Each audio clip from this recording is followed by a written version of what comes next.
ಮತ್ತಷ್ಟು ರಂಗೇರಿದ ಬಾಗಲಕೋಟೆ ವಿಧಾನಸಭೆ ಕ್ಷೇತ್ರ. ರಾತ್ರೋರಾತ್ರಿ ಸಿಎಂ ಅನ್ನ ಭೇಟಿಯಾದ ಮುಸ್ಲಿಂ ಮುಖಂಡರು. ಹಾಗಾದ್ರೆ ಯಾವ ಕಾರಣಕ್ಕೆ ರಾತ್ರೋರಾತ್ರಿ ಹೋಗಿ ಸಿಎಂ ಅವ್ರನ್ನ ಭೇಟಿ ಮಾಡಿದ್ರು? ಮತ್ತಷ್ಟು ರಂಗೇರಿದ ಬಾಗಲಕೋಟೆ ವಿಧಾನಸಭೆ ಕ್ಷೇತ್ರ. ರಾತ್ರೋರಾತ್ರಿ ಸಿಎಂ ಭೇಟಿಯಾದ ಮುಸ್ಲಿಂ ಮುಖಂಡರು. ದಿಢೀರ್ ಭೇಟಿಗೆ ಕಾರಣ ಆಯಿತು ಈ ಒಂದು ಬೆಳವಣಿಗೆ. ಮುಸ್ಲಿಂ ಮುಖಂಡರ ದಿಢೀರ್ ಭೇಟಿ ರಾಜಕೀಯದಲ್ಲಿ ಈಗ ಕುತೂಹಲವನ್ನ ಮೂಡಿಸ್ತಾ ಇದೆ.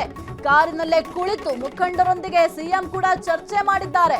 ಪ್ರಚಾರಕ್ಕೆ ಸಚಿವ ಜಮೀರ್ ಕರೆಸಲು ಒತ್ತಾಯ. ಸದ್ಯ ಕೇರಳ ಚುನಾವಣೆ ಪ್ರಚಾರದಲ್ಲಿ ಜಮೀರ್ ಅವರು ಫುಲ್ ಬ್ಯುಸಿ ಆಗಿದ್ದಾರೆ. ಏಪ್ರಿಲ್ 5ರಂದು ಕರ್ನಾಟಕಕ್ಕೆ ವಾಪಸ್ ಆಗಲಿರುವ ಸಚಿವ ದಾವಣಗೆರೆ ಕ್ಷೇತ್ರದಲ್ಲಿ ಪ್ರಚಾರ ಮಾಡುವ ಸಾಧ್ಯತೆ ಇದೆ.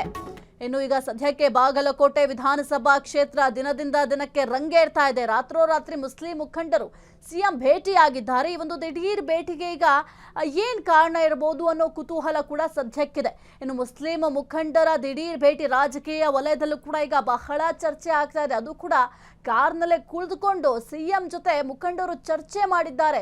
ಪ್ರಚಾರಕ್ಕೆ ಈಗ ಸಚಿವ ಜಮೀರ್ ಅವರನ್ನ ಕರೆಸಲಿಕ್ಕೆ ಒತ್ತಾಯ ಕೂಡ ಮಾಡ್ತಾ ಇರಬಹುದು. ಯಾಕೆಂತಂದ್ರೆ ಜಮೀರ್ ಅವರು ಮುನ್ಸ್ಕೊಂಡಿದ್ದಾರೆ ಅಂತ ಕೂಡ ಹೇಳಲಾಗ್ತಾ ಇದೆ. ಹಾಗಾಗಿ ಅವರನ್ನ ಪ್ರಚಾರಕ್ಕೆ ಕರೆಸಲಿಕ್ಕೆ ಒತ್ತಾಯವನ್ನ ಮಾಡ್ತಾ ಇರಬಹುದು. ಆದರೆ ಸದ್ಯಕ್ಕಂತೂ ಕೇರಳ ಚುನಾವಣೆ ಪ್ರಚಾರದಲ್ಲಿ ಈಗ ಜಮೀರ್ ಅವರು ಫುಲ್ ಬ್ಯುಸಿ ಆಗಿದ್ದಾರೆ. ಕರೆಸಿದ್ರೆ ಒಂದ್ ಸ್ವಲ್ಪ ಇನ್ನೂ ಅನುಕೂಲ ಆಗ್ತೈತಿ ಅಂತ ನಮ್ದು ಒಂದು ಮನವಿ ಸಾಹೇಬ್. ಅವರು ಬರಾವಲ್ರು. ಈಗ ಕೇರಳದಲ್ಲಿದ್ದಾರೆ ಅವರು. 4ನೇ ತಾರೀಕು ಅವ್ರಿಗೆ ಕೇರಳದಲ್ಲಿ ಇರ್ತಾರೆ. 5ನೇ ತಾರೀಕು ದಾವಣಗೆರೆಗೆ ಹೋಗ್ತಾರೆ.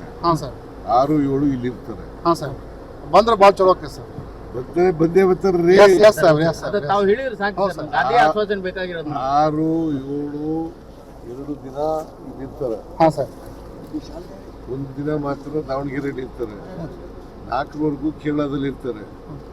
5ನೇ ತಾರೀಕು Davanagere. 6, 7 thank you sir. Thank you. ಇನ್ನು ಮುಸ್ಲಿಂ ಮುಖಂಡರು ಸಿಎಂ ಸಿದ್ದರಾಮಯ್ಯ ಅವರ ಬಳಿ ಹೋಗಿ ಮನವಿಯನ್ನ ಮಾಡ್ಕೊಳ್ತಾ ಇದ್ರು. ಈ ಒಂದು ಪ್ರಚಾರ ಮಾಡ್ಲಿಕ್ಕೆ ಜಮೀರ್ ಅವ್ರನ್ನ ಕರೆಸಿದ್ರೆ ಬಹಳ ಅನುಕೂಲ ಆಗುತ್ತೆ ಅಂತ ಹೇಳ್ತಾ ಇದ್ರು. ಆ ಒಂದು ಸಂದರ್ಭದಲ್ಲಿ ಸಿದ್ದರಾಮಯ್ಯ ಅವರು ಕೂಡ ರಿಯಾಕ್ಟ್ ಮಾಡ್ತಾ ಇದ್ರು. 4ನೇ ತಾರೀಕು ಕೇರಳದಲ್ಲಿ ಪ್ರಚಾರ ಮಾಡಬೇಕಾಗಿದೆ. ಹಾಗಾಗಿ 4ನೇ ತಾರೀಕು ಕೇರಳದಲ್ಲಿ ಪ್ರಚಾರವನ್ನ ಮಾಡ್ತಾರೆ. ಅದಾದ ನಂತರ 5ನೇ ತಾರೀಕು ದಾವಣಗೆರೆಗೆ ಬರ್ತಾರೆ. ದಾವಣಗೆರೆ ಕ್ಷೇತ್ರದಲ್ಲೂ ಕೂಡ ಪ್ರಚಾರ ಕಾರ್ಯದಲ್ಲೂ ಕೂಡ ಜಮೀರ್ ಅವರು ತಮ್ಮನ್ನ ತಾವು ತೊಡಗಿಸ್ಕೊಳ್ತಾರೆ. ಅದಾದ ನಂತರ 6, 7 ಅಂದ್ರೆ 2 ದಿನಗಳ ಕಾಲ ಬಾಗಲಕೋಟೆಯಲ್ಲಿ ಪ್ರಚಾರವನ್ನ ಮಾಡ್ತಾರೆ ಅಂತ ಈಗ ಮುಸ್ಲಿಂ ಮುಖಂಡರಿಗೆ ಸಿದ್ದರಾಮಯ್ಯ ಅವರು ಭರವಸೆಯನ್ನ ಕೊಟ್ಟಿದ್ದಾರೆ. ಆದ್ರೆ ಈಗ ಈ ಒಂದು ಭರವಸೆಯನ್ನ ಉಳಿಸ್ಕೊಳ್ತಾರಾ ಅಥವಾ ಜಮೀರ್ ಅವರು ಈ ಒಂದು ಪ್ರಚಾರ ಕಾರ್ಯಗಳಲ್ಲಿ ತಮ್ಮನ್ನ ತಾವು ತೊಡಗಿಸ್ಕೊಳ್ತಾರಾ? ಆಲ್ರೆಡಿ ಜಮೀರ್ ಅವರ ವಿರುದ್ಧ ಕೆಲವೊಂದಿಷ್ಟು ನಾಯಕರು ಅಸಮಾಧಾನಗೊಂಡಿದ್ದಾರೆ. ಹಾಗಾಗಿ ಈ ಒಂದು ಅಸಮಾಧಾನವನ್ನ ಶಮನ ಮಾಡದೆ ಈಗ ಜಮೀರ್ ಅವರು ಕೇರಳಕ್ಕೆ ಹೋಗಿದ್ದಾರೆ. ಏನಾಗತ್ತೆ ಕಾಂಗ್ರೆಸ್ನಲ್ಲಿ ಈ ಒಂದು ವಿಚಾರಕ್ಕೆ ಸಂಬಂಧಪಟ್ಟಂತೆ ಅನ್ನೋ ಕುತೂಹಲ ಕೂಡ ಸದ್ಯಕ್ಕಿದೆ.